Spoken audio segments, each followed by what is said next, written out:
সুবহানাল্লাহ বলেন, সুবহানাল্লাহ। এই সেখান থেকে মেরাজের তারাক্কুব শুরু হলো। তাহলে এই মেরাজের ঘটনা সংঘটিত হওয়ার আগে কিছুটুকু কষ্ট নাকি? হ্যাঁ, পয়গম্বর আলাইহিস সালাম কত কষ্ট পাইলেন। কষ্ট পাওয়ার পরে আল্লাহ পাক রব্বুল আলামিন এবার বললেন যে না, সে আসলেই মন ক্ষুণ্ণ হয়ে বসে আছে, তার মনটা কি দুর্বল হয়ে গেছে, আসলে তার কথাও শ্রবণ করতেছে না, এখন তাকে কিছু সান্ত্বনা বানিয়েও দেওয়া দরকার। যাও জিব্রাইল, আমার বন্ধুকে কি করো, দুনিয়া থেকে আসমানে নিয়ে আসো। তাহলে এই মেরাজ এটা সংঘটিত হয়েছে কোন সময়? এটা মনে রাখবেন যে আল্লাহ রাসূল সাল্লাল্লাহু আলাইহি ওয়াসাল্লাম মক্কা থেকে যখন মদিনায় হিজরত করার 1 অথবা 1.5 বছর আগে, 1 বছর অথবা 1.5 বছর আগে কি এই মেরাজ সংঘটিত হয়েছিল? 1 বছর অথবা 1.5 বছর আগে পয়গম্বর আলাইহিস সালাম মক্কার এক ঘরের ভিতরে ঘুমিয়ে আছে। হঠাৎ করে দেখতেছে ছাদ ফাঁকা দেখা যায়। কি দেখা যায়? ছাদ ফাঁকা দেখা যায়। তখন নবী আলাইহিস সালাম চিন্তা করলেন, আজকে যেহেতু ছাদ ফাঁকা দেখা যায়, আজকে অন্যরকম যে কোনো একটা ঘটনা সংঘটিত হইতে পারে। বুঝলেন? এখন এই যে ছাদ যে ফাঁকা দেখা যায়, নবীর কাছে জিব্রাইল তো আগমন করবে নাকি? এখন জিব্রাইল তো ওই ফাঁকা সেখান থেকে অবস্থান না করে অন্য দিক দিয়ে তো নবীর কাছে আসতে পারে না? আর জিব্রাইল আলাইহিস সালাম নবীর কাছে ওহী নিয়ে আসতেই আসছে, কিন্তু আজকে ছাদ যে ফাঁকা, তখন নবী আলাইহিস সালাম বুঝতে পারলেন যে আজকে যে কোনো একটা ঘটনা ঘটে যেতে পারে, অন্যরকম একটা ঘটনা ঘটবে। নবীজি বুঝতে পারলেন, বুঝলেন? নবীজি বুঝতে পারলেন যে আজকে ওরকম না, আজকে যে কোনো একটা ঘটনা যেটা অন্যরকম হইতে পারে, অন্যরকম ঘটনা ঘটতে পারে। তখন নবী আলাইহিস সালাম দেখতেছে ওই যে ফাঁকা যেখান দিয়া, সেখান দিয়ে হযরত জিবরাইল আলাইহিস সালাম নবীর সামনে চলে আসছে। সুবহানাল্লাহ বলেন, সুবহানাল্লাহ। এই জিবরাইল আলাইহিস সালাম এসে নবী আলাইহিস সালামকে বসাইলেন, ঘুম থেকে উঠাইলেন, উঠানোর পরে বসাইলেন। বহু আলোচনা, অল্প সময়ের ভিতরে আলোচনা করা সম্ভব হবে না, যেহেতু আপনাদের অনুষ্ঠান আছে। তাহলে আমি সংক্ষেপে কিছু আলোচনা আপনাদেরকে বলে দেই যে বসাইলেন, বসানোর পরে নবী আলাইহিস সালামকে এই ঘর থেকে বের করলেন। ঘর থেকে বের করার পরে খানায় হাতিমের কাছে নবী আলাইহিস সালামকে নিলেন। সেখানে নেওয়ার পরে নবীর বুকটা ছিললেন, মানে ছিদ্র করলেন। ছিদ্র করার পরে নবী আলাইহিস সালামকে ওই যে জমজমের কূপের পানি দিয়া নবীর ভিতরটাকে ধুইলেন। ধোয়ার পরে নবী আলাইহিস সালামকে একটা স্বর্ণের পাত্রে জমজমের পানিতে কি করলেন, বুকটা ধুইলেন। ধোয়ার পরে এরপরে নবী আলাইহিস সালামের আবার বুকটা কি পরিপূর্ণ হবে, আবার আগের মতো করে দিলেন। এই যে হার্ট সার্জারি কম, এটা কোথা থেকে আসছে? এই কারণ থেকে নবী আলাইহিস সালামের সিনা সাক হয়েছে। এটা কয়বার হয়েছে? 3 বার। একবার মেরাজের রাতে শৈশব জীবনে, চির জীবনে, আর একবার কোথায়? হালিমা সাদিয়ার ঘরে। যাই হোক, তাহলে এই যে বুকটা সিনার পরে, ছিদ্র করার পরে আবার এটা কি করলেন? ধুইলেন জমজমের পানি দিয়া। এই জমজমের পানি যারা হজে যায়, হজে যারা যায় তারা কি করে? জমজমের পানি নিয়ে আসে নাকি? দেখবেন অনেকের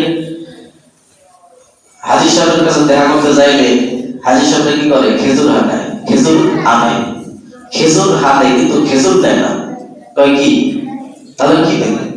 জমজমের পানি আনছেন, জমজমের পানি আনছেন, তাহলে তো জমজমের পানি দেন নাকি? তাহলে জমজমের পানিটা খাবেন।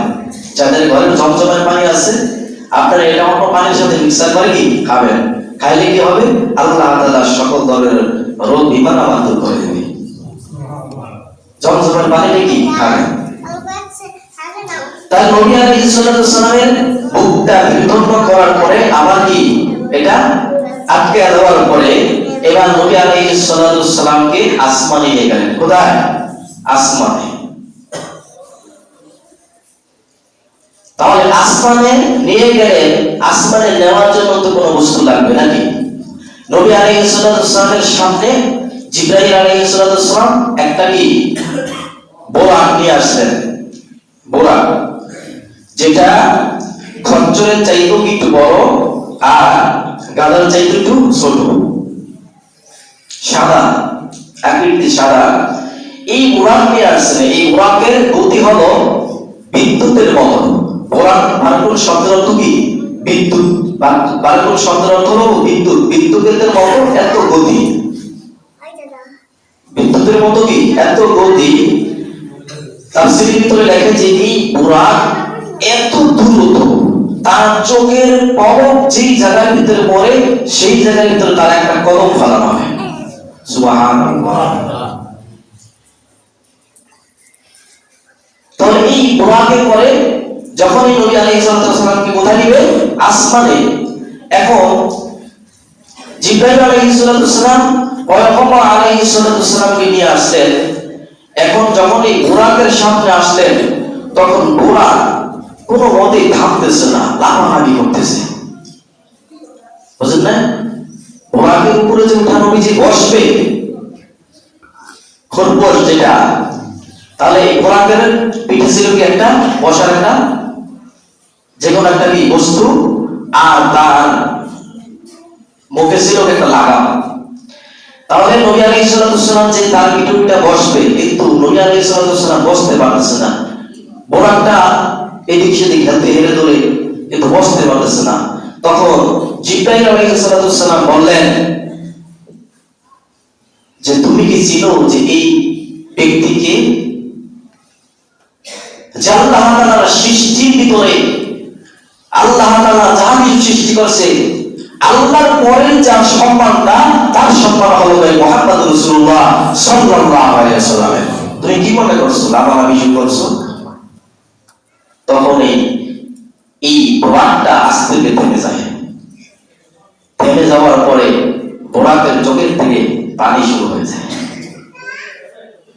বোরাক সে এবার নত হয়ে সে বলতেছে, আমি কার সাথে এতক্ষণ পর্যন্ত বেয়াদবি করলাম?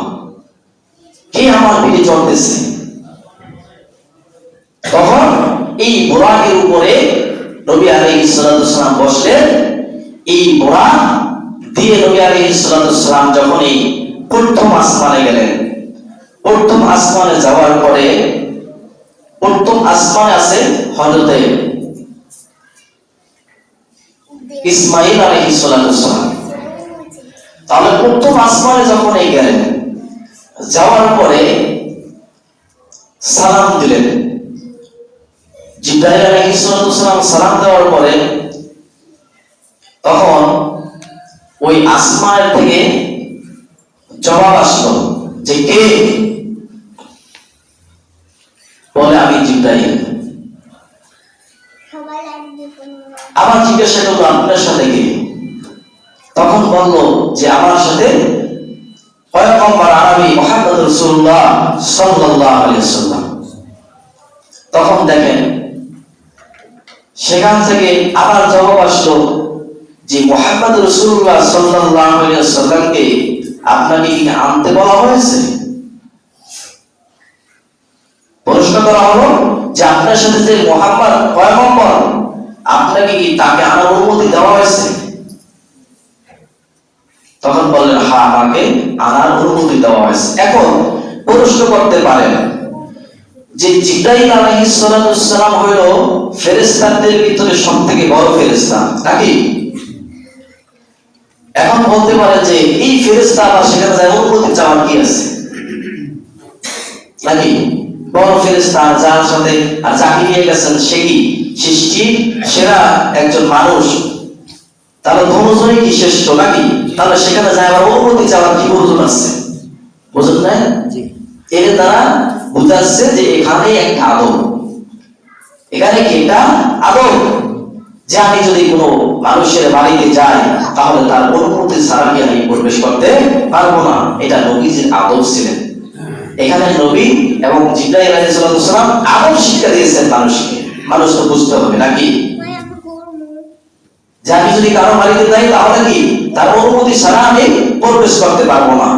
আমি যত বড়ই কি হেঁটানোর মানুষ হই না কেন, নাকি আমার যত বড়ই পাওয়ার থাকুক না কেন, আমি তার অনুমতি ছাড়া আমি বাড়িতে প্রবেশ করতে পারবো না। এটা কার শিক্ষা?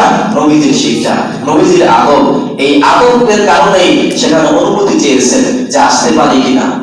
তখন সেখানে গেলেন, যারা দেখলেন প্রথম আসমানে দেখলেন হযরতে আমাদের বাবা হযরতে আদম সফিউল্লাহ আলাইহিস সালাম। এই আদম নবীকে যখন এই নবী আলাইহিস সালাম দেখলেন তখন তাকে সালাম দিলেন। সালাম দেওয়ার পরে দেখতেছে আদম আলাইহিস সালাম সে খুশি হয়ে গেছে নবীকে দেখে যে আমার ছেলে আসছে। বুঝলেন? আমরা তো সবাই তো নবী কি আমাদের পিতাকে আদি পিতা হযরত আদম আলাইহিস সালাম, আদম আলাইহিস সালামের সন্তানই তো আমরা নাকি। যাওয়ার পরে তখন আদম আলাইহিস সালামের ডানে কিছু মানুষ দেখা যায়, বহুত মানুষ দেখা যায়, আর বামও বহুত মানুষ দেখা যায়। তখন পয়গম্বর আলাইহিস সালাম জিজ্ঞাসা করলেন কাকে? জিবরাইলকে, যে এই যে বামে কিছু ডানে কিছু মানুষ দেখা যায়, বামে কিছু মানুষ দেখা যায়, এরা কারা? তখন জিবরাইল আলাইহিস সালাম বলে এরা হলো আদম নবীর সন্তান। এরা কারা? আদম নবীর সন্তান। যাদেরকে ডান দিকে দেখতেছেন তারা হলো জান্নাতি, আর যাদেরকে বাম দিকে দেখতেছেন তারা হলো জাহান্নামী। বুঝলেন? এখন নবী আলাইহিস সালাম ডান দিকে যাদেরকে তাকাইতেছেন এদেরকে দেখে দেখে নবী আলাইহিস সালাম হাসতেছে, আর বাম দিকে তাকায় থেকে নবীজি কাঁদতেছে। আল্লাহ আমাদের সবাইকে আমাদের বাবা আদম আলাইহিস সালামের ডান পাশে জায়গা করে দেয়। সকলের আমিন। নবীজির ডান পাশে যারা থাকবে তারা কি জান্নাতি, আর যারা বাম পাশে হবে তারা জাহান্নামী। আল্লাহ পাক রব্বুল আলামিন আমাদেরকে বুঝে শুনে আমল করার তৌফিক দান করুন। আমি এই প্রথম আসমানের কথা বললাম, সময় শেষ, সংক্ষেপে যা কিছু বললাম। এরপরে প্রথম আসমানের পরে দ্বিতীয় আসমান, তৃতীয় আসমান, চতুর্থ আসমান, পঞ্চম আসমান, ষষ্ঠ আসমান, সপ্তম আসমান পর্যন্ত কি হবে আমি ইনশাআল্লাহ আগামী সপ্তাহে আলোচনা করে শোনাবো ইনশাআল্লাহ। এদের ভিতরে অনেক কিছু শিক্ষার আছে, আসলে নাই অনেক কিছু শিক্ষার আছে। আল্লাহ পাক রব্বুল আলামিন আমাদের সবাই